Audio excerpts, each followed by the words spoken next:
का क्या है, वो तो बस बोलेंगे। काम तो अपना है ना, लोगों का काम है कहना, बस आप करते ही जाइए। घर से आए 2014 से हम घर में नहीं हैं, क्लास में बैठने नहीं दे सकते। वो शिक्षक शिक्षित होके तो आप कैसे एक्सपेक्ट कर सकते हैं कि एक भाड़ेदार, जो कि वो भाड़ेदार है, वो आपको घर दे दे। इस प्रोफेशन में रह के, पब्लिक के बीच रह के एक सशक्त अधिकारी के तौर पर मैं काम करना चाहती हूँ। ऐसा ही हुआ है। कितनी जी, खुशी है। बहुत खुश हूँ मैं, बहुत ही ज़्यादा खुश हूँ मैं। आप एक ट्रांसजेंडर हैं। जी, ट्रांसजेंडर को अक्सर लोग नीची निगाहों से देखते हैं। एसआई में आपकी जो ज्वाइनिंग हुई है, उसको लेके क्या कहिएगा लोगों के बीच? लोगों का क्या है, वो तो बस बोलेंगे। काम तो अपना है ना, लोगों का काम है कहना, बस आप करते ही जाइए। और अगर आपके साथ रहमान सर जैसे गुरुजी हों तो आप किसी भी एग्ज़ाम को क्रैक कर सकते हैं। और इतनी अपॉर्चुनिटी जो मुझे दिलवाई गरिमागिरी रेशमा मैम ने, सुल्तान सर ने, तो उनके लिए भी ढेर सारा धन्यवाद। और उनको सारा क्रेडिट मेरा जीत का सर लोग, गुरुजन और यहाँ के अकेडमी अदिति अदम्य गुरुकुल को जाता है। कितना स्ट्रगल भरा रहा आपका लाइफ अभी तक यहाँ तक पहुँचने पे? आपने 2022 में भी मद्य निषेध विभाग में जी, सिपाही के पोस्ट पर आपकी बहाली ज्वाइनिंग हुई थी, मगर आपने वहाँ ज्वाइन नहीं किया। क्या आगे स्ट्रगल का नहीं ये नहीं, ज्वाइनिंग नहीं हुई थी। दैट टाइम मेरा कुछ मेडिकल इंसीजर था, तो उसके कारण मैं फिजिकल क्वालिफाई नहीं कर पाई थी। दैट्स वाई कि मैं वहाँ पे ज्वाइनिंग नहीं कर पाई, क्योंकि उसमें हुआ ही नहीं फिजिकल मेरा क्लियर, तो इसलिए मेरा सिलेक्शन नहीं हुआ था उधर पर।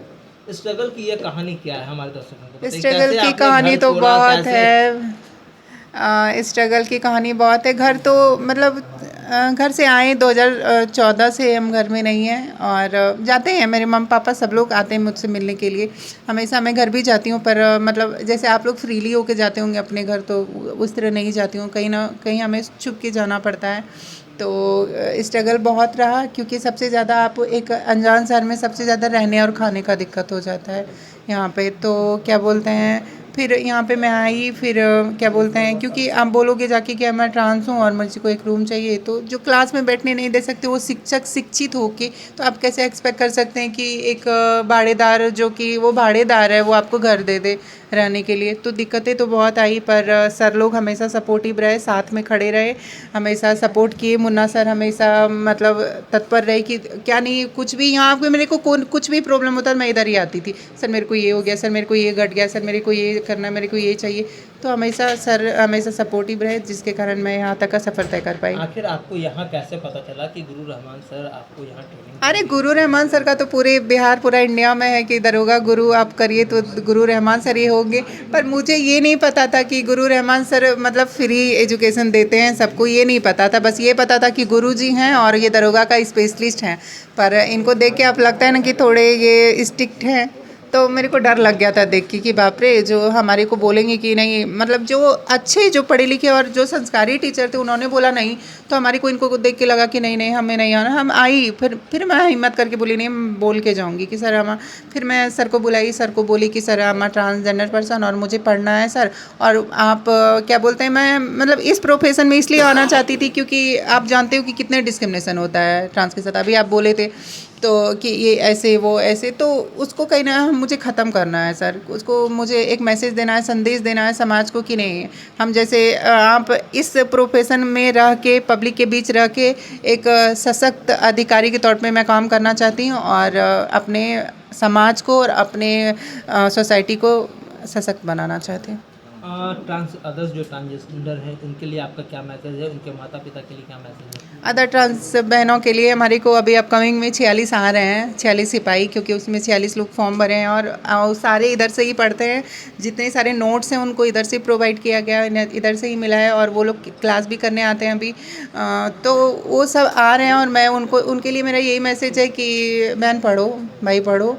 और शॉर्टकट के मतलब उसमें मत रहो कि कुछ शॉर्टकट होगा। शॉर्टकट, मेहनत का कोई, सफलता का कोई शॉर्टकट नहीं होता है सर। और मैं चाहूँगी कि मतलब सबसे ज़्यादा मैं उनके मम्मी पापा से रिक्वेस्ट करना चाहूँगी, उनके माता पिता से, कि आप हम जैसे बच्चे को सपोर्ट करें, हम जैसे बच्चों के साथ खड़े रहें। हम जैसे बच्चे तिरंगा फहरा सकते हैं हिमालय पे भी। आगे आपका क्या होप है कि आगे आप क्या करना चाहते हैं? आगे मैं बोली हूँ गुरुजी से कि जैसे आपने आपने रेशमा मैम ने, सबने मेहनत से हमारे को इधर पे आने का अपॉर्चुनिटी दिलवाए, हमारे को एसआई में रिजर्वेशन दिलवाए, उसी तरह सर आप मेरे को बीपीएससी यूपीएससी में दिलवाएं और मैं यूपीएससी क्लियर करना चाहती हूँ। यूपीएससी मेरा ड्रीम है। सर ट्रांसजेंडर हैं, आपने पढ़ाया, दिन रात एक किया, कितनी खुशी है? बहुत बहुत अद्भुत खुशी है, अद्भुत खुशी है। मेरा 726 रिजल्ट इस बार हुआ है 1875 में, लेकिन जितना खुशी इन लोग के रिजल्ट के से हुआ है उतने खुशी आज तक मैं सच पूछिए तो 1994 में पार्ट 1 से मैं पढ़ा रहा हूँ और बहुत सारे रिजल्ट मैंने दिया। आईएएस दिया, आईपीएस दिया, एसडीओ दिया, डीएसपी दिया, दरोगा दिया, रेल में दिया, लेकिन इन लोग का रिजल्ट जो है मैं जितनी खुशी हमको प्राप्त हुई है उतना खुशी हमको आज तक ज़िंदगी में प्राप्त नहीं हुआ था। सर कहा जा रहा है कि जिन कोचिंग संस्थानों में ये गई वहाँ ट्रांसजेंडर कह के इन लोगों को सम्मान नहीं दिया गया। आपने पढ़ाया, क्या आपके यहाँ कोचिंग इंस्टीट्यूट का माहौल गड़बड़ नहीं हुआ? क्या आपने कैसे उसको टैकल किया? नहीं देखिए, गड़बड़ ये टीचर जहाँ जहाँ ये लोग गई, कोरोना के बाद बहुत सारे शिक्षक ऐसे हो गए हैं कि पीपीटी पर पढ़ाना शुरू करते हैं, तो वो लोग बोले गंदे लोग जो हैं, गंदे लोग गंदा सोच रखते हैं, इसलिए उन लोग बात किया। मेरे लिए तो एक अदम्या अदिति बेटी है और दूसरी मधु बेटी हो गई, तो निश्चित रूप से यहाँ पर चूँकि मैं बेटी कहता था और लड़कों को बेटा कहता हूँ, तो स्वाभाविक था कि बेटी है बेटा होगा तो रिश्ता अगर रीजनिंग बनाएगा तो दोनों भाई बहन हो जाएगा, मैं पिता हो गया। तो उसी बिल्कुल सब ने, मैं आपको बता दूं कि कल मधु बनी है सब इंस्पेक्टर, कल रोनी झा बना है सब इंस्पेक्टर, कल बंटी सब इंस्पेक्टर बना है, लेकिन इन लोग से पहले से बच्चे और बच्चियां सेल्फी लेते थे और बहुत इज्जत। अगर किसी का सीट फुल रहा तो वहाँ सीट छोड़ के इसको बैठाता था लोग। इसलिए मुझे निश्चित रूप से अपने गुरुकुल के संस्कार, मुन्ना भाई पर, अपने आप पर और इन बच्चियों और बच्चे पर जो भी है गर्व है, बहुत गर्व है।